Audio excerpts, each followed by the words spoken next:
अस्सलाम वालेकुम। उम्मीद करती हूँ आप लोग पूरी दुनिया में जहाँ भी मेरी वीडियो देख रहे होंगे बहुत खुश होंगे और अपनी ज़ात से दूसरों को भी खुश रखने की कोशिश कर रहे होंगे। हम सब बहुत कुछ करना चाहते हैं और बहुत कुछ करने का डिसाइड भी कर लेते हैं कि मैं ये करूँगा, मैं वो करूँगा, लेकिन हम बहुत सारी चीज़ों में करते नहीं।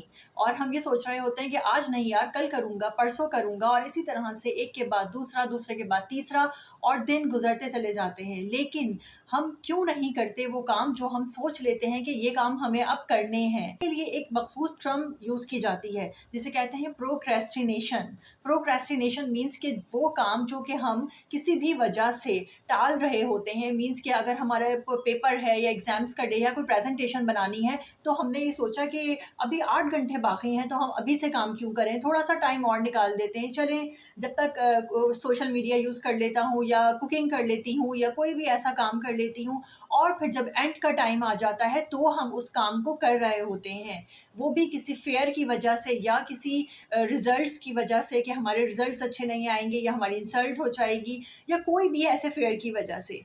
तो इसके पीछे होता क्या है, हम इंसान प्रोक्रेस्टिनेट क्यों करते हैं, अपने कामों को लेट क्यों करते हैं, डिले क्यों करते हैं, अपने कामों को टालते क्यों हैं? ठीक है, एक अहम रीज़न है कि हमें प्रोक्रेस्टिनेट नहीं करना। अगर हम ये नहीं करेंगे तो फिर हम कुछ अचीव कर सकेंगे, कुछ आगे बढ़ सकेंगे अपनी लाइफ में। तो अगर हम प्रोक्रेस्टिनेट से बचना चाहते हैं और अपने काम को टालना नहीं चाहते, तो फिर हमें इसकी साइंटिफिक रीज़न देखना होगा कि ऐसा क्यों करते हैं। इंसान को हमें पता भी होता है अगर हम ये करेंगे तो हम इसके रिग्रेट्स होंगे, भारी रिग्रेट्स उठाना पड़ेंगे, हमें नुकसान होगा। लेकिन फिर भी इंसान अपने काम को क्यों टाल रहा होता है, क्यों ऐसा करता है? तो आज हम इसके साइंटिफिक रीज़न पे बात करेंगे। प्रोक्रेस्टिनेशन के नतीजे में हमें भारी रिग्रेट्स के साथ-साथ हमें अगर हम अपनी फ़िटनेस के साथ करते हैं तो हमें आगे जाकर बहुत भारी नुकसान उठाना पड़ता है। मतलब कि अगर हम फ़िटनेस का ख़्याल नहीं रख रहे, एक्सरसाइज़ नहीं कर रहे, उसमें लापरवाही कर रहे हैं या चीज़ों को टाल रहे हैं, तो आगे जाकर हमारी सेहत पर बहुत बुरा असर पड़ सकता है। और इसकी वजह से हम डायबिटिक्स या ब्लड प्रेशर्स या और बहुत सारी ऐसे अमराज़ में मुब्तला हो सकते हैं। लेकिन फिर भी इंसान ये सारी चीज़ें जानते हुए क्यों काम को टाल रहा होता है? जो काम आप करना चाहते हैं, अगर आप वो नहीं कर रहे और जो काम आप कर रहे हैं, अगर उसमें उन दोनों में बहुत ज़्यादा तज़ाद हो, बहुत ज़्यादा डिफ़रेंस हो, तो इसका एक आपकी मेंटल स्टेट पर, आपकी मेंटली आपके ऊपर एक ये नेगेटिविटी आती है, एक नेगेटिव इंप्रेशन ये भी आता है कि इसकी वजह से आप स्ट्रेस में मुब्तला हो जाते हैं, आपको डिप्रेशन होता है, एंग्ज़ायटी होती है। तो फिर भी इंसान ये सब कुछ जानते हुए अपने काम को क्यों टालता है? प्रोक्रेस्टिनेशन को लेकर बहुत सारे साइंटिस्ट ने बहुत सी थ्योरीज़ भी पेश की हैं, जिनके ऊपर हम अगर देखें तो सबसे पहले जिन लोगों ने साइकोलॉजी पढ़ी होगी या साइकोलॉजिकल कोई बैकग्राउंड होगा किसी भी डिग्री के हवाले से, तो वो ये जानते होंगे। नीड थ्योरी में हमें यही बताया गया है कि पहले इंसान की बेसिक एक बिलॉन्गिंगनेस नीड होती है, उसके बाद एक एफिलिएशन नीड होती है, उसके बाद ह्यूमन को एक हर इंसान के लिए एक सेल्फ एस्टीम नीड होती है, और वो इन नीड्स को one by one, step by step अपनी लाइफ में अचीव कर रहा होता है।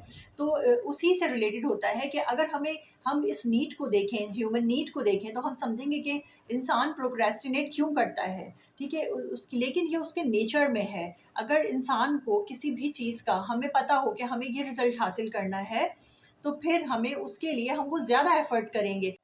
अगर हमें किसी भी काम के लिए कोई अच्छा रिवॉर्ड दिया जाए, तो आपने देखा होगा कि हम उसको काम करने के लिए ज़्यादा एफ़र्ट्स करते हैं, अपनी ज़्यादा पावर्स यूज़ करते हैं, तो ताकि हम उस काम को अचीव करके उस रिज़ल्ट्स को अचीव कर सकें। ये हर शख़्स की, किसी भी ह्यूमन की साइकोलॉजी है कि किसी भी चीज़ को, अगर एनिमल्स को भी देखा जाए तो वो भी, अगर उन्हें कोई स्पेशल रिवॉर्ड दिया जाए किसी भी काम को सीखने के लिए, किसी भी काम को करने के लिए, तो वो उसे करना ज़्यादा पसंद करते हैं और उसे जल्दी करते हैं वो काम को। तो इसी तरह से ह्यूमन साइकोलॉजी भी है। अगर हमारे किसी भी काम के एंड पर हमें पता है कि अगर हम ये काम करेंगे या ये एफ़र्ट्स करेंगे और हमें इसके रिज़ल्ट में ये चीज़ अचीव होगी, तो हम उसको दिल लगा कर करेंगे, हम उसे अच्छी तरह करेंगे।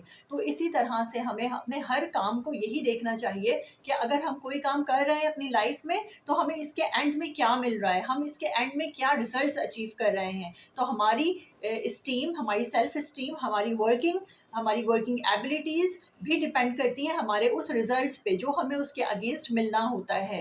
तो अगर हम या जब भी हम प्रोक्रेस्टिनेट कर रहे हो अपनी लाइफ में किसी भी काम को लेकर, तो हमें याद करना चाहिए, हमें सोचना चाहिए, अपने माइंड में उसी थॉट्स को लेकर आना चाहिए कि अगर हम इसे प्रोक्रेस्टिनेट करेंगे तो हमें क्या लॉस होगा, क्या रिग्रेट्स होंगे अपनी लाइफ में, क्या नुकसान उठाना पड़ेगा। और अगर हम इसे करते हैं, टाइमली करते हैं, अचीव करते हैं, अच्छी तरह से करते हैं, तो हमें क्या असर होगा हमारी लाइफ पर और क्या रिजल्ट्स हम अचीव कर सकेंगे। वीडियो को लाइक करते रहिएगा। मेरी चैनल को अगर सब्सक्राइब नहीं किया है तो don't forget to subscribe my channel.